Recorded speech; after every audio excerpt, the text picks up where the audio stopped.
everyone, I thought I would try and do a little vlog, maybe a couple of vlogs, to document more for myself than for anyone else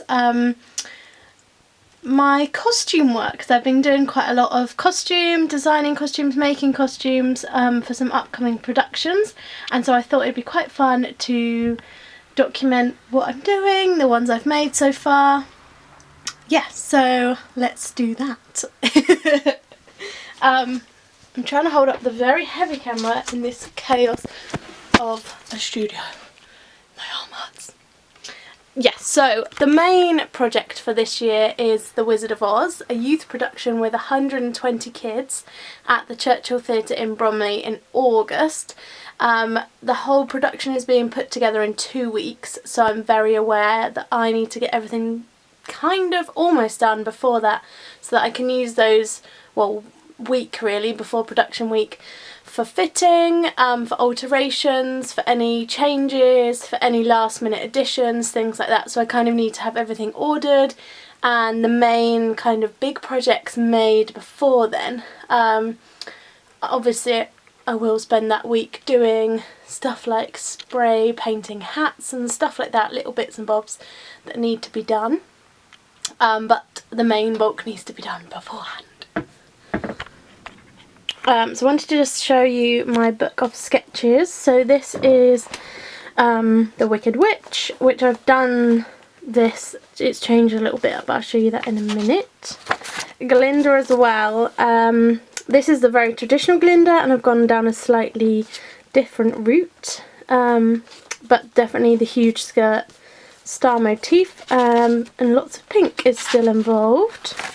Scarecrow is also completely changed, let's ignore that. Have we got anything else in here? Flying monkeys I'm going to do in hoodies with beautiful wings. And the lion is going to be more of a gentleman, country gentleman in a suit, and then I'm going to create this kind of hooded lion mane, which I haven't started yet. So in the dining room at home I've been working on Glinda this week, and I've managed to do it all for free with the stuff we already had, which I'm pretty pleased about. Yes, I'm going to talk you through what I've done. I'm very much in love with her and I'm a little bit emotionally attached to her. So, crown, let's start with that. That's one of the first things I did. Well, are you going to focus? So I made this completely from scratch from folded card. So I made cones and then spray painted it with silver glitter and then stoned the whole thing, and obviously glue gunned it like crazy onto this hairband. I am going to cover this so it doesn't get caught in her hair, but yes, I'm a little bit in love with this. I might put it on for the purposes of this video. Yes. Next up is the corset. Are you focused? Do you want to focus? So this is a corset we already had, but it was white. It was a ballet, from a ballet tutu, and it had a lace like application. But I took that off and I dyed it this kind of grey light pink colour, and then what I've done is, let's take her off, is stone her up big time and then add these puff sleeves, which do need to be adjusted to fit on the week, but I have yes, so this corset does fit her, which is perfect. And then so I've added sleeves on with just this white net, and I've done 2 layers, so I've actually put gems on this underneath layer as well, just to give a dimensional effect. And then I will cut these to her on the week, because I can't tell from my own body, because I'm far too big for this corset, how they'll sit on her arms and how long I want them in proportion with her body. So yeah, that's that. And I'm going to add more gems on the back once I've fitted it to her a bit better. But I've stuck these beautiful sequin motifs on there, glitter stars, sequins, gems, the whole lot. So that's that. Okay, so this is the glamour of the situation here. I don't have a mannequin, a dress form, a proper one, but this one my nan found on a skip once. Are we in focus over there? Probably not. There we go. So she's just a decorative one, so she's actually got quite a weird body shape because she's quite wide compared to how tiny her waist is. So she's on the top of 2 biscuit tins and a little kind of side table to make her kind of a normal height so I could see this whole thing.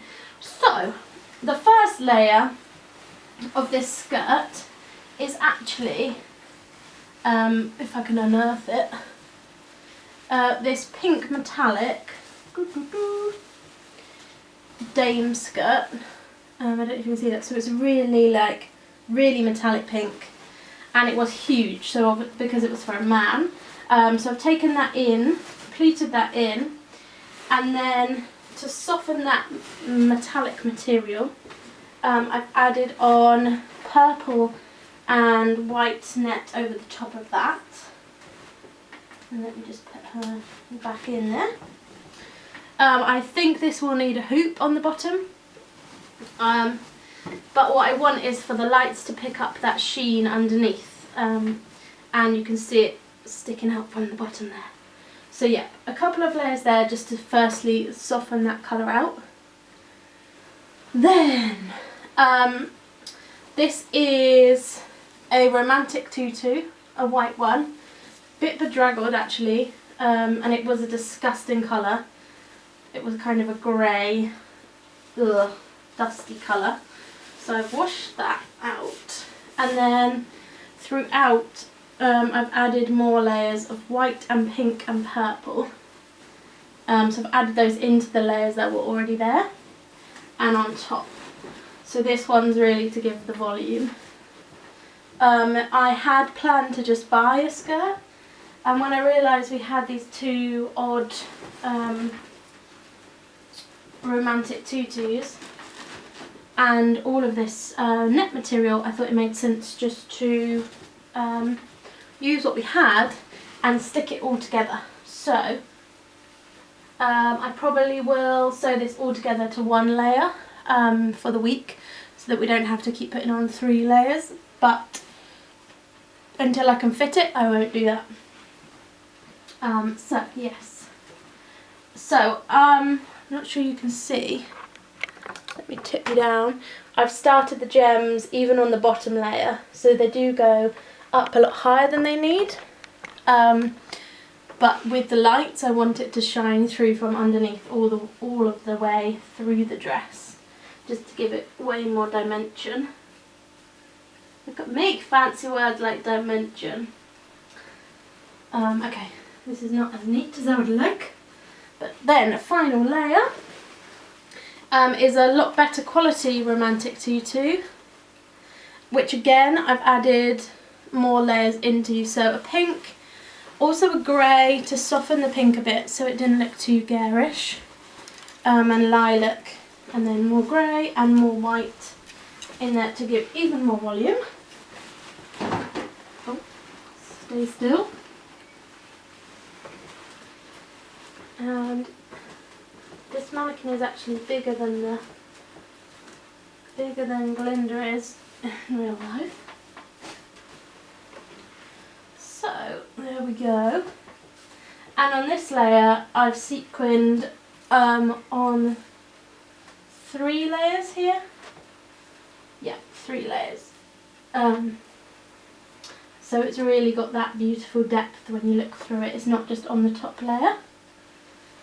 Yeah, so that's the full skirt, and then obviously bodice goes on top, which only just fits on here kind of have to really squeeze her in. It doesn't like it. Oh, she doesn't want to stay, but there we go. So that's the full shebang. And this will have a harness underneath it as well because she's going to fly. But I will adapt it to fly when I've seen the harness. And yeah, when we're at that stage. I also just made a necklace today. So I cut out with felt the shape I wanted, and then I've gemmed that up, and then I'll add that to a necklace, or even maybe just something that ties, or like a ribbon or something. Haven't quite decided yet. And actually on her body it might be a bit too much, but we'll see with that one when we get there. Okay, so next thing to show you is the witch corset. So this is going to go over a really high necked dress, very much like the Elphaba dress. So floor length, long sleeve, but it needs something to cinch it in a little bit and just to make it way more glamorous. So I've taken this black corset, I've added this detailing on the front. So I've used scraps of material, so net, just a cotton, a fishnet, what else have we got?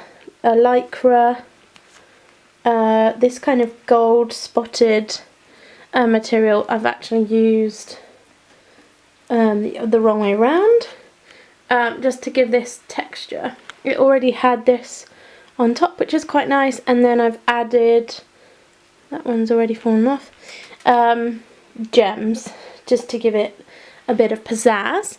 And then on the sides here, we've got rags, lengths of rag, just to give it a bit of body and to give her a bit of movement as well. So those go all the way up, and they go over the back of the shoulder too. I need to cover up this bit of purple ribbon actually. I need to cover that up. This goes all the way up, and then rags along the back there, just so when she moves she's going to have a bit of float.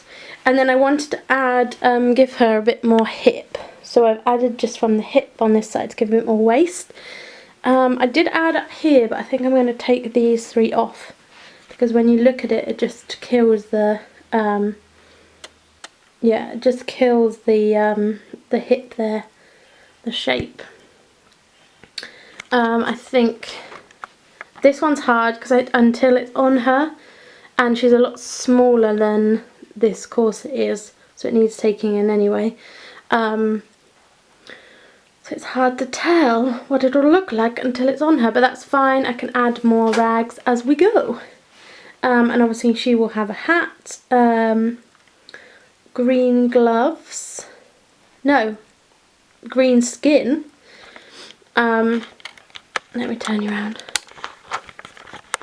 Yeah, she will have, I've still got my crown on, green skin, a hat. She's got these amazing green silk lace-up boots, pointy boots, which are incredible. So I'm really happy with those. And yeah, I need to buy a hat, but that's doable. That's on the list. And apart from that, there's nothing else I can show you right now. So you have to wait until the next instalment of the Costume Diaries. I'm working on another show the week after next, so I will show you a bit of what I've done with that, and then some of the other bits I've got planned for Wizard of Oz. But at the moment, Glinda and Wicked Witch of the West are as far as I've got. So much more work to do. So yeah, I'll leave you there. Thank you. Goodbye.